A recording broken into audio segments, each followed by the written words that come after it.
Hello there and welcome to Discourse on Global Television, coming to you live from the nation's capital, Abuja. I am your host, Priscilla Obasi. Discourse is that program where we highlight issues that affects us, borders around the nation. And as Nigeria moves steadily towards the 2027 general elections, the Federal Capital Territory has once again become a focal point of political conversation. Now, I want to talk about, firstly, the recent area council elections in the FCT and the strong reactions it has generated, from questions around the conduct of the polls to the grievances raised by political parties and broader concerns about the credibility and preparedness of the electoral process.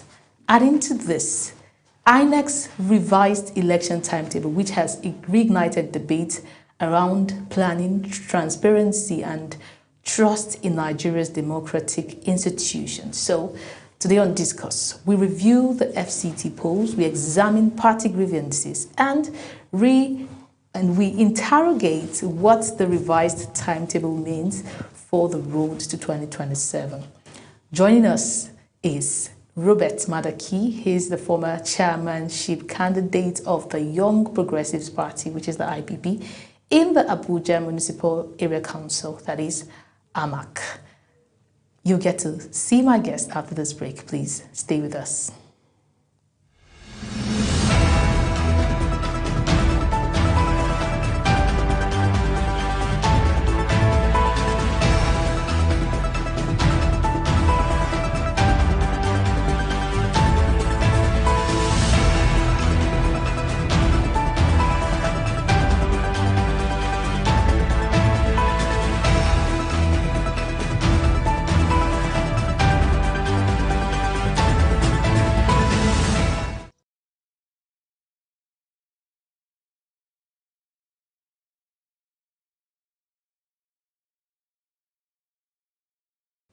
A very big thank you for joining us. A very big thank you for still being here with us.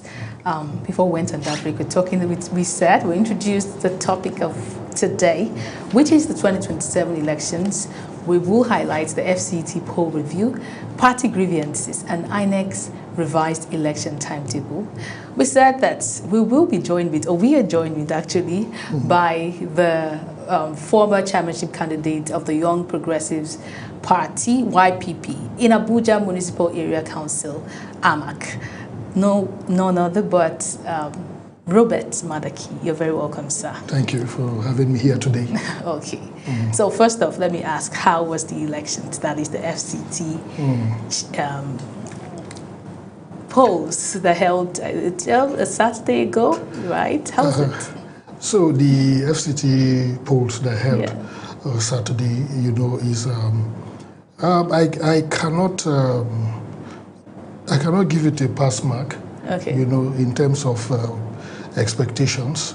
I believe and I share this opinion with many other Nigerians, not only people who aspired to that position, but also even civil societies and other groups of Nigerians have been commenting on the outcome of and the conduct of the elections. Okay. I believe that it was it is not a watershed moment for us, but it's a moment that highlighted all the things that we had complained about before the elections, and it did not live up to the expectation of what we expected in terms of transparency, in terms of delivery of the election proper, and the outcome also is not a reflection on, it does not reflect good on our political history as a country.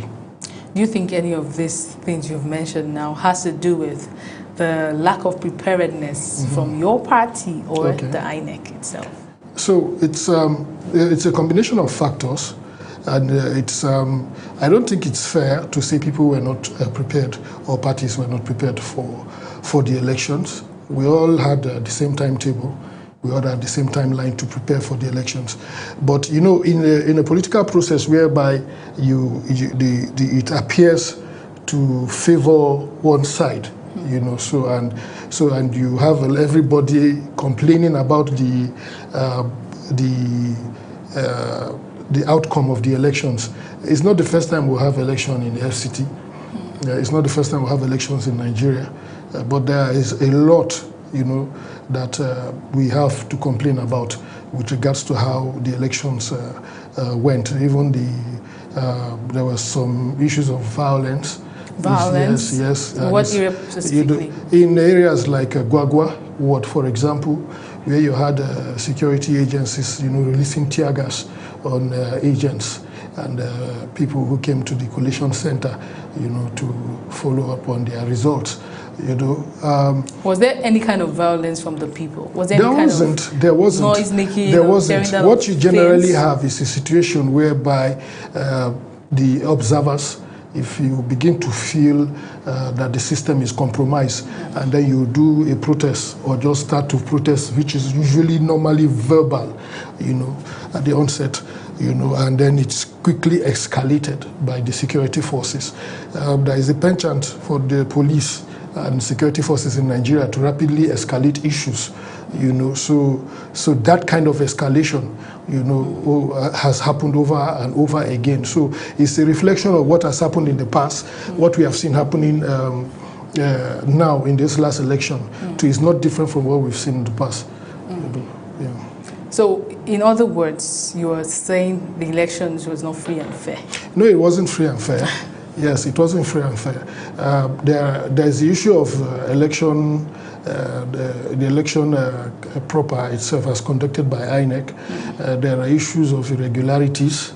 If I always say this, if you've worked in any kind of organization where you have to do some form of audit, the first thing that you audit is the process. If the process is flawed, then every other thing is flawed. So the process was heavily flawed, and if you see recent comments by the INEC chairman, putting the blame on some of the ad hoc staff and other people and say they will take necessary sanctions, the damage has been done. So it's not different from what we've had before, when the INEC will come out later and pass the buck on either staff or unnamed staff. When has any staff of INEC or any of the institutions that has been involved in this process, whether it's security agents, when have they ever been persecuted? What is the record of? So it's, yes, accountability level is very low. There is no reward system, that brings to account, injustices that have been meted out. Just injustice against one is injustice against all. Yeah. There has to be some level of equity. If you win fair and square, if your candidate is that popular and he wins fair and square, I don't believe anybody will come out and make complaints and lay complaints. The irregularities you see on some of the result sheets that have been paraded even on social media, where you have a result that reflects a higher number for a particular, for the ruling party, that is higher than the total number of people registered in the polling unit. A situation where you have on the day of the polling of the election, people's polling centers changed overnight, and they have to. So there is a high level of disenfranchisement, which also led to low level of turnout. So it's easy to blame people and say they sat at home and everything, but already you are coming into a system in which the incumbent has boasted that regardless of what happens, FCT will be delivered to the ruling party. So you already have that weighing on the people, and then you come out in the morning. We had many cases like that, they could not trace their polling units because it had been changed. And for some people, like for me, the last 3 election cycles, I've been using the same polling unit. So imagine walking to that place now and discovering that it has been changed overnight. You did not receive the notification came in 2 days Notification before. Did not come in 2 days before. If it came in 2 days before, people wouldn't have problems. Because I also received that notification. Now, the vast complaint was that the ones that received notification that we got reports for received it overnight. So, and some didn't even see the notification. Wow. The vast majority did not see the notification. So the bulk SMS could have... No, the bulk SMS systems. One of the things about bulk SMS systems is that when people register for polling, for what they call it, elections, if somebody that registered 20 in the last 2 election cycles, maybe 8 years, 7 years, 9 years ago, for some people, their own was 11 years ago, 2011 or more. You have a situation whereby the person may have changed phone numbers and all that. So what number did you trace it to? There are better ways of communicating changes you know, to people. Announcements can be made. Besides, it's too late. INEC had, when we were doing we were registering our polling unit agents, you know, from last year. There was ample time. If there was going to be any change, they would have effected those changes then and communicated it. So when you change the location of the polling unit, how does it affect the agents? For example, when we registered for agents, we only got a percentage, half of what we registered for. Why is that? I don't know. No explanation. Nothing was given by INEC. They don't give any explanation. Was it timely enough, the registration? It was timely enough. At what point did you We had enough time, which we did registration and completed before the deadline, you know, and we did not receive the total number of people, tags that were meant to receive. So at that point in time, you start manufacturing tags, you know, because that would be fraud. Was there any kind of complaints laid to INEC officially? So officially, we have to complain through the party, you understand, which we have dated our complaints out, you know, and so, but you see, it's medicine after death, because it does not go back to rectify the fact that you did not have polling unit agents in certain locations, which has also compromised the system. You know, so it's a systematic compromise of the process, whereby if the system is compromised, it affects certain people above others, while the ruling party cannot make the same complaint. Why? You know, so, okay, so yes. But one would argue that the ruling party always poses readiness. They always appear ready, and regardless of whether they have the structures or not, you still see them putting in the work to ensure that victory is given to them at the end of the day. So it's not an issue of they slept and somehow they just woke up to see that they won because they're the ruling party. So the issue, we saw them work hard. Everybody worked hard. Okay.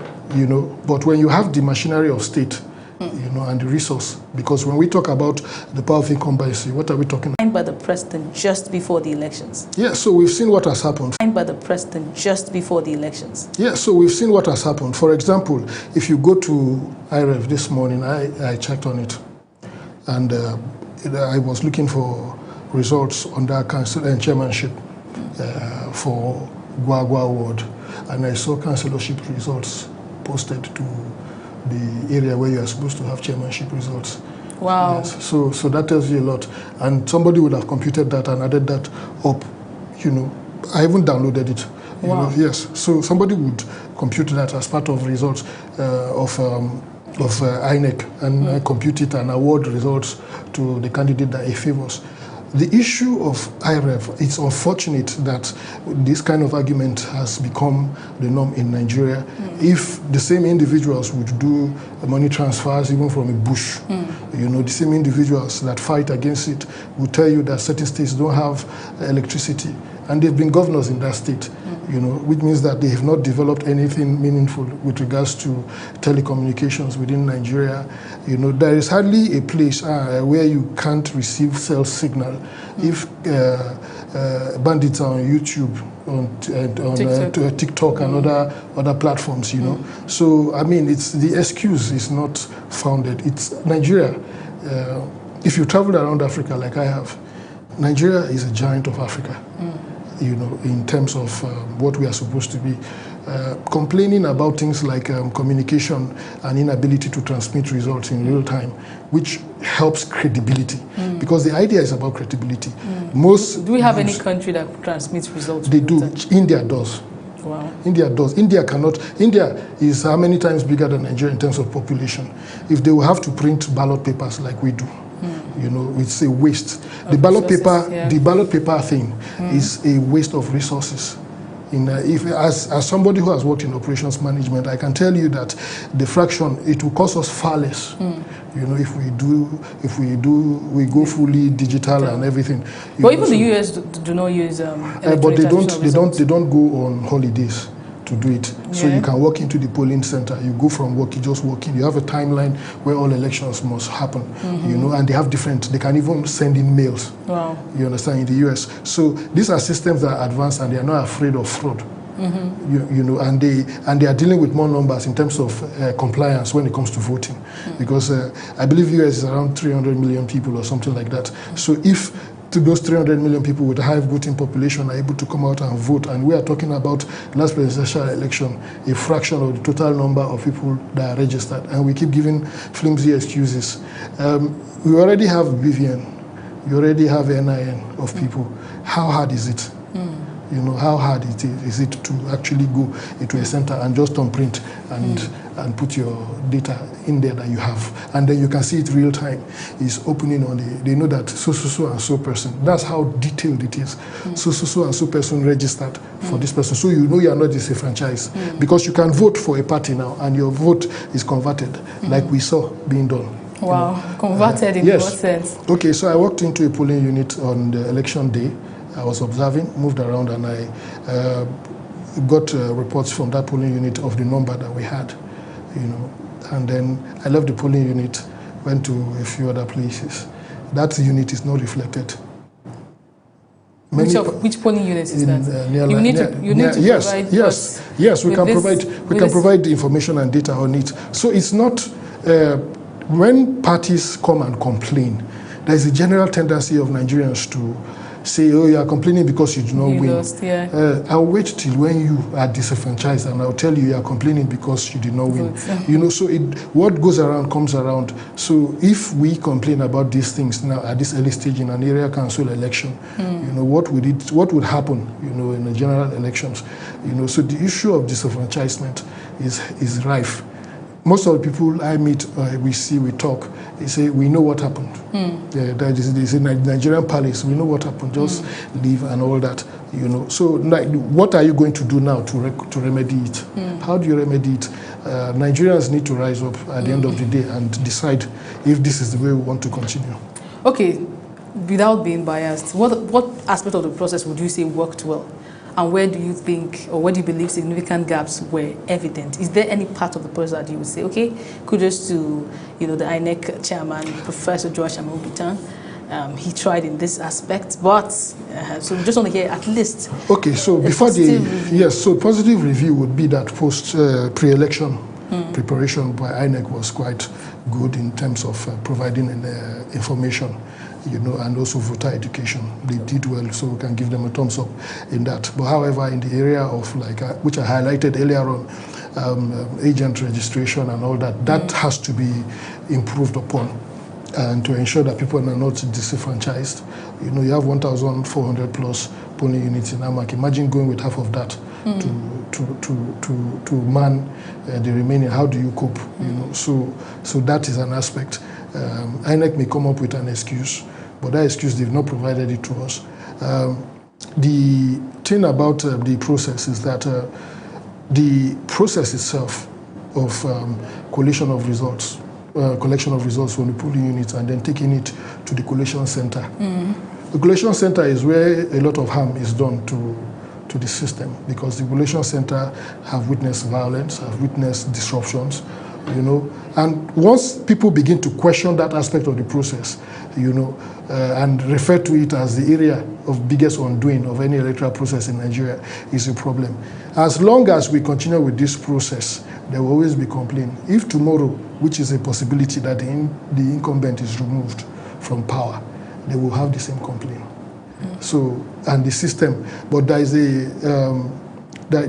a component, or there is the most important factor, is actually the people, you know. And regardless of anything anybody does, if the people are willing, and the people, I mean that even the operatives of INEC, patriotism, you know, we are talking of police, security forces, you know. When we say the people, we are not only talking about the voters. You know, whatever we do, you know, reflects on all of us. You know, so at the end of the day, that is where it is. But what spoils the system for INEC, you see the collation centers where everything is undone, no matter how good the process was. Like I said, INEC was good pre-election, preparation and other things, but the election proper itself, we still have the same challenges that we've had before. Okay, I want to still dwell on the IREV. Do you think, you mentioned that some of the results that were uploaded were wrongly uploaded. Yes. But do you think there was diligence or due diligence in uploading every result? During the on that very election day, we had one analyst. Yes. He's an expert, yes, an election expert. He came and he said it's possible to upload this result. You might not upload it real time, but you can actually start the process, and when you go to a place that has a stable network, the results go. So there's a possibility of uploading every result from the collation center to from the polling units, I beg your pardon, from the polling units to the IREV. So do you think every polling unit eventually did upload their results to the IREV? No. And why is that, please? So if you go to the platform today, you will find that there are polling units that are not fully uploaded. So the results are not complete on the portal. So it will tell you the percentage of results that have been uploaded so far. So as that is an indicator that yes, not all results have been uploaded. So and then the issue of uploading from directly to the portal from the polling unit is the most transparent way. Because before the result is uploaded, the agents will sign off on it, and everybody will see it, and you upload it, so it's uploaded in real time. There are lesser mistakes. But when you collate results and you go to one corner to upload them, what if the agent is compromised and refuses to upload everything, or he mixes it up and put local government, area council councillor in place of where you have the chairman, and then the chairman in place of where you have the area, the councillors. So what was the excuse of not uploading your results on the polling or in the polling units to the IREV? Because it's an issue of just uploading and waiting for a place that has a stable network. What did political parties do to even ensure that there is some level of transparency, especially where they can even have it? That is in the place of uploading results. Do you think there was enough synergy with candidates, synergy with party agents, and even those that eventually went to the collation centers? Was there a sync? Okay, so yes, to some extent, yes, but I think that there is some of those kinds of arrangements or situations. There were a few candidates, I remember when we had some meetings with DSS, where all the candidates were present, and I raised an issue, and I said that if your agent is in a polling unit and the other party happens not to have an agent in place, you are not only there to ensure the process favors you, you are there to actually ensure that the process is transparent and smooth. It may not favor you at that polling unit, but it doesn't mean that when you see somebody else being disenfranchised, that you keep quiet. That is the purpose of agency. The idea of agency is checks and balance to ensure that regardless of whether it's your party or not, but a party's number was called, and then you are there and they're altering and you didn't, so there is a role that we can all play to be our brother's keeper and all that. That's the purpose of elections. But of course, the parties need to also be more proactive, in monitoring, the elections. Did we see enough proactiveness? So I can only speak from my own angle, yes, and along the line we met with a number of agents and groups of party and even candidates, in moving around. So there is a lot being done, but you need to understand that in a 1,400 plus polling unit system within AMAC, the parties with lesser resources tend to suffer in also covering those places, because the logistics requirement for such engagement generally will fall on the candidates, to provide that kind of synergy. So apart from party provisions, personally I had up to 100 people, monitoring the polls. Observers. Monitoring the polls? Yes, observers that were not even agents but observers.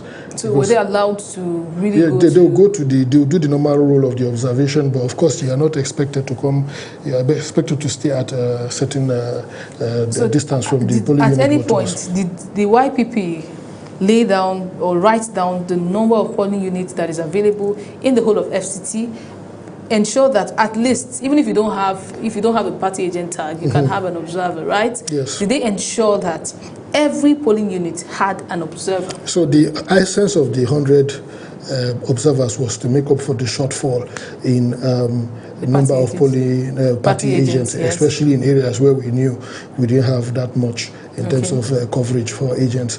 But if you look at it at the end of the day, if you are being very honest, I wish I could afford more.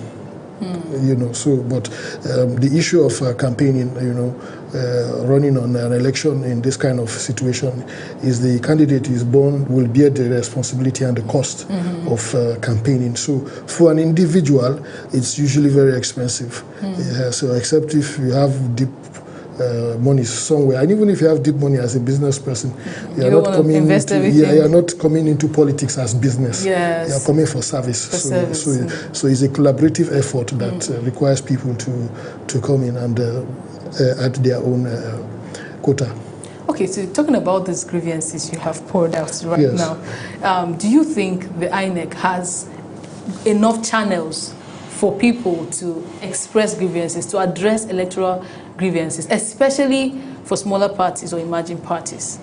Yes, so yes, INEC does have platforms that enable us to engage them. But you see, the challenge with these platforms is that you are engaging the system on an issue that has already been, their capacity to deliver to best effect for the benefit of Nigerians has been hampered by these electoral reforms that have happened. So I don't know why we're even using the word electoral reforms for them. We should be saying, we should be reform. It sounds like you have done something good. You know, it's not a reform, it's a retrogression. You know, we should just go back to June 12 and let's do it the old way, and let's know that there is no form of, we shouldn't play lip service to advancement and use the word reform. What has happened to INEC is that INEC also is hampered because INEC would produce better results real time if they are able to upload directly from the polling units. It's not difficult. The technology is not so advanced. Data required to do that is very small compared to what people use to watch YouTube every day. You know, so it's in the last elections, before now, the general elections, in polling units, people provided Wi-Fi. Provided you know, so I mean, it's not, they shouldn't take Nigerians for a ride. No, it's so not, you're saying that they don't even respond as fast as they should? They can't respond as fast as they should because systematically they are not the power or the capacity to respond to those things. What is the biggest challenge of the average voter? Will my vote count? Anything INEC is doing comes down to the day of election. Any preparation. So at the end of the day, will the vote of the individual count? That is the problem. That is the bane of even people not coming out. You know, voter apathy. People not coming out to do anything because they know that fundamentally the system is skewed in favor of the one that is willing to manipulate it. You know, so, and if you and I now that are law-abiding citizens, there are certain things we can't try. But there are things that we saw on election day, you know, that made us to shudder. So I'm basically asking, were you able to reach out to INEC via mail? Was there a stakeholders meeting, you know, to review the process and everyone gives their feedback? INEC right now is not, there hasn't been any stakeholder meeting to my knowledge. The only thing I know is that INEC is primed for 2027, so the focus has shifted. And INEC is running other by-elections, you know, before then. But INEC's focus appears to be on the 2027 presidential and federal elections and state governors elections. You know, so there is no, I'm not aware of any platform or any occasion that has been created for people to come out and air their grievances. And even if we do that, to what end? The purpose of it is, we had aired these grievances, we protested, and they put tear gas in people's faces. You know, so you didn't protest to INEC. You because INEC cannot to the House of INEC can only do what it is empowered to do. So if the House came up with laws and passed certain laws and so there's no law existing that says INEC should be able to revisit things. So even you have to go to court. You have to go to court and go through court processes. So it has to be automatic. It is terrible that within 24 hours of reading an election, you read election results. Well, everything is not uploaded. Even if you are still going to win by number. You understand? The fact that the system is still being uploaded is wrong. So the election result was being read without everything being uploaded? Not everything is being uploaded. Even up till now? You can check it. Because as of this morning, you go to Gwagwa Ward, you would see that not everything is uploaded. And there was no process to ensure that it's even been uploaded, because part of the laws, the election laws that was signed, or the bill that was signed, was okay in areas where we have unstable network or irregularities. Yes. It should be seen that they revert back to the form EC8A, right? Yeah. And that form can really predict or really talk, have the final say to the results that will be called out. But there is no law that says, okay, you must upload, even if we know that they say network can be a problem. But someone comes up to say, okay, even if network is a problem, you can wait for when you get to the collation centers. We believe that collation centers should be well equipped with the proper networks and every other thing working functionally to polling units uploading results to the IREV, or to even cross-check how many polling units have uploaded their results to the IREV. But we didn't see such things. We didn't even hear again about the IREV. We didn't come see the INEC chairman talk about in so place the IREV was this. The IREV gave. There was no comparison whatsoever with the IREV and the portal. So what do you see 2027 as we look ahead 2027? What do you see playing out concerning this electoral bill that was passed? It's at this point I would say it's even not still clear.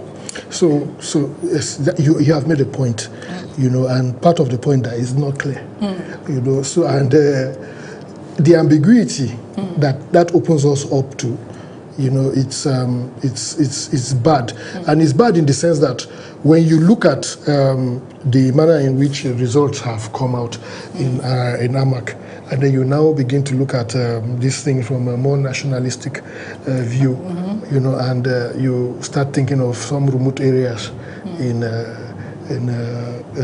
the country, and as in the case that happened in Adamawa State, where the lady Binta Binani was announced as the chairperson, as the winner of the election. They had not finished looking at all the local governments, but they picked the ones immediately. They just made an announcement. You're going to have a lot of that. You're going to have a lot of litigations. So you're going to have a serious outcry, civil societies, protests, different things will happen, because what this does is that it opens us up, and it exposes our inability to organize things. I've always said it from the onset, and I will say it again, that the issue of campaigning, or the issue of electioneering campaign, based on how it is now, there are three major areas that should be the focal point of INEC, and the area of competence is actually, number one is the issue of logistics. You have logistics. Along with logistics, you can put security. The other side of it is IT, technical know-how. Thankfully, it does not require very deep or heavy technological advancement. The so-called collation centers are primary schools, secondary schools. The one in, what they call it, Gwarimpa Ward, is a secondary school in Life Camp. The one in, yes, so they are not even centers that are designed for data collection. Wow. So when they say collection center, most people think that, there is a place, you have IT people, you have servers, and all that. No, it's just a school that they take some classes set up there. Wow. In fact, the one that happened in Gwagwa Ward, there was disruption, and then they moved collation to another place that you and I only knew that, it's there, but we couldn't go there because of security. So there wasn't adequate oversight from the parties to know that, yes, whatever happened there is transparent and acceptable enough. Wow. See, the issue of incumbency, or the power of incumbency, you already have all the advantages. You have the reach and all that things. So some of these extra things also put a dent on the credibility, of the people in power. You understand? Because you control the military, you control every other thing, you resource, you finance INEC. INEC independent. What is independent about INEC? That's the truth. Who appoints the INEC chair? So there are so many things there that, so the only thing that Nigerians ever ask for is this real-time transmission of the results. I want to see it as we are voting. That is enough. Nigerians are not even asking for too much. Even that one too now, you have rejected it, you have not accepted even it. the real-time, I don't even think we even need real-time. What we need is to ensure that results from polling units are eventually uploaded, So, or even you start the process of upload from polling units and ensure that before it's been collated, the results have gone to the IREV. So now, from the polling unit, when you do the uploads at the polling unit, there is a cost that it saves you. Oh, yes. Yes, so there is a cost that it saves you, and time. So you get the results in time. Yes. And that is, like I said, this is FCT. Even if you are going to complain about data or network, it shouldn't be FCT. It shouldn't be FCT. It can be elsewhere. Yes. But you want to tell me that in Abuja that there is nowhere or no place that you can get the results. There is Starlink. Even in remote areas, you can put Starlink. There are other platforms. So we shouldn't have heard of Yes, it should do. Yes, that one is not IREV for results not being uploaded. But eventually, we still saw it happen in the FCT. In the FCT. Even in the AMAC Council. Yes. Right? So if it's happening in FCT, what will happen in Gidanwaya in Kaduna State, between Kaduna State and Plateau State? What will happen in Kafanchan? What will happen in Ogbomoso or Osogbo? In those other places where the network may not be as good. But what we are saying is that if people are using POS in those places, there is no excuse. There is no excuse. And that is all Nigerians have asked for, that let it upload, let it go. So we know in real time that this is what is happening and this is transparency. So that's the only area of accountability that Nigerians have asked for, and the government has failed to do that. Okay, let's talk about 2027. Yes. INEC recently revised its election timetable. It has said that instead of February, where presidential election is supposed to hold, it's not going to hold in January. That means we have less than a year right now to the general elections. That's the presidential elections. And what implications do you think this has for political parties and voter confidence? So there's a rush. There's a rush, and the rush is not understood fully. Okay. Because, but the implication of it is that there is going to be a strain on political parties to also meet up with that timeline and calendar, because you are shifting it. And remember that we don't all have the luxury of deep budgets and heavy pockets. So logistically and otherwise, there is a strain on the parties. So everybody has to move up their calendar to meet up with that timeline. And not all parties may be able to cope well and meet up with that calendar. And essentially, what Nigeria, the system has made it more or less look like a two-party race right now. They are tending towards one-party system. So now that what is happening is unfortunate. I do not think that there was any reasonable. There's no reasonable explanation in my mind for that shift. But I just feel that it's a shift that, yes, because we suspect everything that is being done right now, because if the basics we've asked for and they've not done that, all of a sudden you are shifting the goalposts and giving people shorter time to prepare for something that didn't have enough time in the first place. So it's not right. I think that is ill-advised, but they have made a decision as the umpire to go ahead and do it. So we don't have any choice but to prepare for it. So what preparations do you think you need to start to do? I'm talking about political parties, especially the upcoming political parties. Yes. So what do they need to put in place? This is to Nigerians out there. This is to give them or create awareness so that they understand the gravity of this, it's not a postponement. Yes, it's not a postponement, it's a rescheduling. Rescheduling. Yes. So what do they need to do to ensure that they really meet up with what is ahead? Yes, so I believe that for the political parties, especially the younger or smaller political parties like YPP and other parties, I think that they need to proceed. I know, for example, that YPP is already primed for the various positions. I know people who are going to go in for primaries, for various positions, and also come in and be on the ticket, from the parties at the end of the day. So every party is going about their work. The only thing, of course, is that we know that the timetable has been shifted up, but there will be party primaries and all other preparations around it, and campaigns will, of course, open up when the INEC gives the go-ahead for campaigns to start, even though we know that the ruling party is already campaigning, as usual. Yes, so what stops people from campaigning? Because there are any guidelines around campaigning. So like for the area council elections, for example, when we were not allowed to campaign until after a certain period, the 24th of September last year. But we were seeing posters of the incumbent and billboards in places and things like that. But you hear things like, it's a well-meaning Nigerian that decided to do that. I'm not the one campaigning. So I think it's something that other parties should also adopt, so to be if fair. you do it, I can guarantee you that the matter is not judged the same way. Yes, so you go into endless litigations that will distract you from the purpose. The only thing I want to tell Nigerians is that the salvation of Nigeria does not lay in the hand of the two parties that we seem to be putting up front there. I don't want to call names, but at least they all almost sound the same except for the last letter. The Nigerians, the salvation of Nigerians lies with Nigerians coming out to make a decision. The time has come for us to look beyond our heroes, in quote, and stop hero worship and begin to look at people that have what it takes and systems that have what it takes to give good governance. Your best candidate may not be in APC or PDP or ADC. It may be in another party. So will we continue to vote on the recognition of a party or the recognition of the person? In the last election, it showed that with the performance of Labour Party, it showed that Nigerians can make a decision, outside of the incumbent, outside of any group or parties that seem to have the advantage.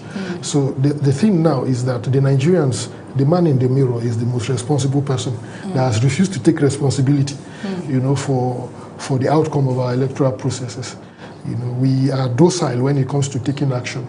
Nigerians are the easiest to force to do something that they don't want to do. They will complain, they will give excuses, but they will not come out and do the needful. I think that we have reached the point whereby we actually need to come out and make our voices heard. If, as a person, you don't do anything about it, you have no moral right to complain about something that you did not protest in the first place, but you permitted it to happen. So that's part of what we feel that we need to do going forward. Some Nigerians have the opinion that at this point, you don't need a calm candidate to come and take over power because of the president, or they feel that power should be taken, with some level of aggression. You don't need a calm, cool, collected personality now at the front or the center stage. Okay. So, don't you think it is time for other parties to merge in order to, bring the salvation that they say they want, or that Nigerians say they want? Because as long as we keep having a divided force against the opposition, it will not give strength, or it will not help the situation at all. So are you of the opinion that parties can actually come together to ensure that democracy prevails at the end of the day? So yes, it is possible. The idea of a coalition, not what we are seeing now, that is being called a coalition. The idea of coalition, is a possibility that parties actually do come together and agree, on a way forward. But the coalition or such kind of change cannot be driven by people who are part of the problem, because problems cannot be solved on the same level of consciousness that created them. So what you have that is being called a coalition now, most likely most people will look to ADC and think that yes, that's a coalition. That's not a coalition. Okay. It is not, what because essentially coalition means that they have parties. They stand as their individual parties, but they go in with the same objective. Just some people step down. So it's not. It's the issue of power, state capture. It's the same thing that is reflected. ADC right now is not different from APC when it started. Okay. Yes, so it's the same kind of thing that you have people who have been in power and then they want to come back to power and then they present a front and appeal to the hunger of Nigerians for good governance and say, we're coming to give you good governance. But if somebody is in a party and he has been a two-time governor and did not provide good governance. He has been minister. He has been, what they call it, maybe a vice president or something, you know, and he did not deliver that time. Is it now? You know, so the thing about it is that ADC and all these groups, you have people vying for those positions, should be sitting at the background and pushing the younger generation. You know, there is a risk that a certain generation might never rule Nigeria, might never have the opportunity to give, and that generation has suffered more, my generation. You know, so... Maybe they will eventually do when they get old. No, we will not wait till when we get old. Because that is the age grade of the presidents we see emerge. So now the problem with Nigeria is that if we are going to move forward, if you look at the average age of presidents or heads of state in Africa, you see that Nigeria rank among the oldest ones. The oldest ones happen to be the ones that are backward economically, you know, and certain things are not going according to plan. Let us not be deceiving ourselves with numbers that are churned out by various government agencies saying this is what the situation is, this is what it is. The truth is that Nigeria has come to a point where we need to tell ourselves the truth, that it's not working, you know, and the economy is not what it should be. If you say it is, then the man on the street should not be complaining. He should be able to say that they should show me the measurable increase or progress that has happened in the life of the individual that is walking the streets. You know, so if I tell you the number of out-of-school children in Abuja, it will shock you, being the Federal Capital Territory. If I tell you that, like last time I was here on TV for this station, that the number of women giving birth at home in FCT because they cannot afford primary health care, it's mind-boggling. You know, so that is the reality. Anything anybody is saying anywhere, it doesn't hold water other than what is obtainable when you go out there. You know, in the last election they were distributing Maggi for people. People were collecting Maggi, salt, 1,000 naira for vote. You know, so it tells you a lot. That it tells you how poor people are, and the poverty has been weaponized to the extent that the psychology that will allow somebody to collect 2,000 naira and just thumbprint any way you want the person to thumbprint, you know, is a big problem. It's a big problem. And how does it affect these people even in other areas, in parenting, in life, you know, and living with people around them and everything. So it's a major challenge. And we're only looking at, okay, who gets into power, who does what. But Nigeria needs to come to a place whereby whether you are my boss or I work for you, I can speak through to power. I said, sir, this is not working. There are too many sycophants. There are too many people singing praises. Right now, we are at a situation whereby we were in 1998, sorry, 97, 98. Abacha, who does the cap fit, everybody was singing his praises and all that. So it's not good for our politics. There should be disagreement in the ruling party on principles. Not every, you understand what I'm saying? You know, people should disagree, you know, to agree so that they can also move forward. You know, there should be talk around things like you have to come to a consensus on what is good because you have debated it. You know, in the Senate, you go, you sit down, they bring a law, you just pass it without debating it. You know, people should debate and get the best out of something before you implement it for people. You know, so what we have is we are still playing lip service to the idea of democracy. So are you saying that your party can decide to form a coalition with candidates like Showore now? So on the issue of candidatures and all that. One of the things that has to happen with parties is that it's not, of course, I may have my own individual leaning, you know, and idea of who should be the next president, or, you know, who should be the next governor, you know, and all that, or senator or whatever. But it's not a one-man choice or decision. It's a collective of people coming together and sitting down and looking at the problem, not from the viewpoint of I want to be president, I want to be head of state, because a lot of people get into that place. That's the only dream they have. Beyond that, there is no policy. There is nothing to show policy direction consistently, you know. So beyond power grab, what are we there for? Do the parties align in their ideology?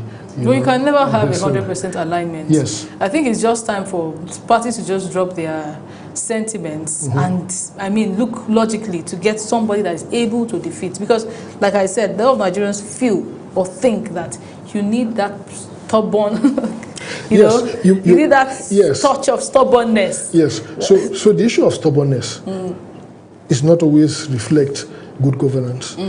So how the person's personality type is not the measure for governance. What's the measure for taking over? I can use an example. Now, I'm not advocating military rule or anything, but if you look to Burkina Faso, Ibrahim Traore is a very quiet person. Okay. He's not, at least I know people, I have friends from Burkina Faso, and he's not out there, he's not loud person. So he may not be reviewed as a stubborn person, but he's a firm leader. You know, so the issue of somebody that makes a lot of noise and is stubborn and all that, you have stubborn people that have been very poor leaders, you know, in Nigeria that have ruled us before. They make a lot of noise and all that, so but they don't do anything. There's nothing to look back at the end of the day. It's just noise. So you could also be a leader that is firm, but very committed and a good leader. So it's not necessarily about the personality type, but more of how effective as a leader the person is and how good. The issue of Nigeria is the issue of patriotism. We do not have patriotic leaders. People do not look at this country from the eye of patriotism. We have patriotic citizens. So that's where it starts from. Yes. So now everything. There's a quote by John Maxwell. He says that everything rises and falls on leadership. Yeah, that is John Maxwell's so but it's a school of thought. It is a foundational thing because leaders help build the foundations that the others grow on. Leaders help institute systems that ensure that there is accountability, there is patriotism. Over the years, we've had leaders that are sectional in their approach towards governance. So when they come, the leaders, the people into positions come from a particular area where they come from. In the last 2 cycles of presidency we've had, you know, that has been the case. You know, so I think that Jonathan probably was even the most, maybe Yaradua were a bit more open, you know, with a more nationalistic approach to selecting their officers into different offices. But there is this thing about it's our time. As long as that exists, there is no patriotism.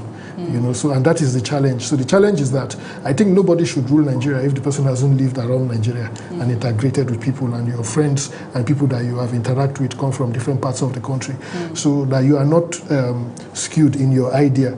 Now, the seed for this wasn't sown today. Even in the time of our forefathers, people like Ahmadu Bello, Nnamdi Azikiwe and all that, Zik had a Zikist movement, similar to what you have with Peter Obi, which some people in the North would look at and feel that is sectional. So they may not ever want to align.